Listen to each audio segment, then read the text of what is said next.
வணக்கம் நண்பர்களே. இன்று நாம் காணவிருக்கும் பகுதி அமெரிக்காவின் தலைநகரான வாஷிங்டன் டிசி என்ற பெருநகரத்தில் அமைந்திருக்கும் மிக முக்கியமான நினைவுச் சின்னங்களுள் ஒன்றான வாஷிங்டன் மோனுமெண்ட் என்ற மிக உயர்ந்த 500 அடி உயரம் கொண்ட ஒரு சிகரத்தை காண இருக்கிறோம். மற்றும் அதன் அருகில் இருக்கும் சில நிலப்பரப்புகளையும் சில பூங்காக்களையும் காண இருக்கிறோம்.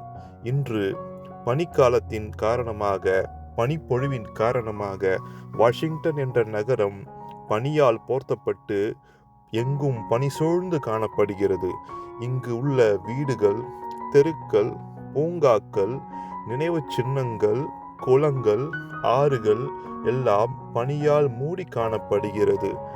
வாஷிங்டன் மோனுமெண்ட் என்ற இந்த நினைவு சின்னத்துக்கு பக்கத்திலேயே அமெரிக்காவின் முன்னாள் ஜனாதிபதியான ஆப்ரகாம் லிங்கன் அவருடைய நினைவு மண்டபமும் மற்றும் 2ஆம் உலகப் போரின் நினைவு மண்டபமும் அமைந்துள்ளன. இந்த வாஷிங்டன் மோனுமெண்ட்டுக்கும் ஆப்ரகாம் லிங்கன் நினைவு மண்டபத்துக்கும் இடைப்பட்ட பகுதியில் ஒரு அழகான குளத்தை இந்த அமெரிக்க அரசாங்கம் வெட்டியுள்ளது. இந்த குளம் தற்போது உறைந்து காணப்படுகிறது.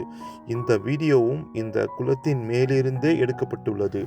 இப்போது வெகு தூரத்தில் தெரிவது ஆப்ரகாம் லிங்கனின் நினைவு மண்டபம். அதன் நேர் எதிர் பகுதியில் வாஷிங்டன் மோனுமெண்ட் என்ற இந்த சிகரம் அமைந்துள்ளது. இந்த 2 சின்னங்களுக்கு இடைப்பட்ட பகுதியில் இந்த குளமானது அமைந்துள்ளது.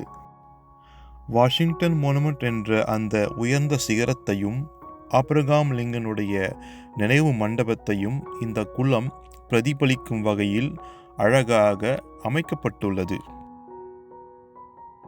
நான் இந்த குளத்தின் மீது நடந்து சென்று வீடியோ எடுத்து கொண்டிருந்தேன். இந்த குளமானது பனிக்கட்டியாக மாறியுள்ளதன் காரணமாக இந்த தண்ணீர் பனிக்கட்டியாக உறைந்து ஒரு பாறையை போன்று காட்சியளிக்கிறது. இந்த குளத்தின் சில பகுதிகள் இன்றும் உறையாமல் காணப்படுகின்றன. மேலும் இந்த குளத்தின் பல்வேறு இடங்களில் மனிதர்கள் துளைகளை இட்டு மீன்களையோ அல்லது பிற நீர்வாழ் உயிரினங்களையோ பிடித்திருக்க வாய்ப்புள்ளது.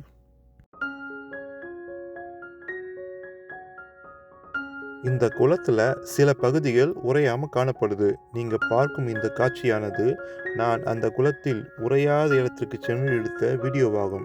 இந்த வீடியோவில் அந்த பகுதியானது சில இடங்களில் ஓட்டை போட்டது போன்று காணப்படுகிறது. இந்த பகுதியில் நீங்கள் ஒரு குச்சியை நுழைத்தீர்கள் என்றால் அது சில அடி தூரங்கள் உள்ளே சென்று வரும்.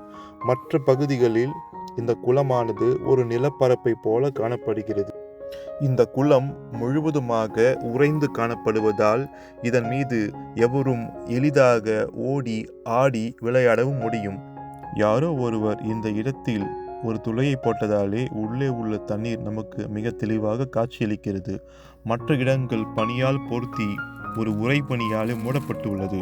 மேலும் இந்த இடத்தின் அருகாமையில் அமைந்துள்ள நீர்நிலைகளும் குளங்களும் இதே போன்று உறைந்து காணப்பட வாய்ப்புள்ளது. நாம் இதன் மீது எளிதாக ஓடியாடி விளையாட முடியும். மேலும் இந்த குளத்தின் மிக அருகில் உள்ள மற்ற நீர்நிலைகளும் குளங்களும் பூங்காக்களில் உள்ள நீர்நிலைகளும் உறைந்து காணப்பட வாய்ப்புள்ளது. நாம் இனி வரும் காலங்களில் இந்த வாஷிங்டன் நகரத்தில் உள்ள உயிரியல் பூங்காக்களையும் தாவரவியல் பூங்காக்களையும் அருங்காட்சியகங்களையும் மற்றும் இங்கு உள்ள நினைவாலயங்களையும் சுற்றி காண இருக்கிறோம். அடுத்தடுத்து வரும் காணொளிகளில் இந்த வாஷிங்டன் என்ற மிக அழகிய நகரை நாம் சுற்றி காண உள்ளோம். இங்கு உள்ள மிக முக்கியமான பூங்காக்கள், நினைவு சின்னங்கள், போர் நினைவாலயங்கள், மியூசியங்கள், நூலகங்கள், ஸ்மித்சோனியன் வானியல் மற்றும் விமான காட்சியரங்கங்களையும் காணலாம். இந்த வீடியோ உங்களுக்கு பிடிச்சிருக்குன்னா மறக்காம லைக் செய்யுங்கள், ஷேர் செய்யுங்கள். இந்த காணொளியை பார்த்த அனைவருக்கும் நன்றி. மீண்டும் சந்திப்போம்.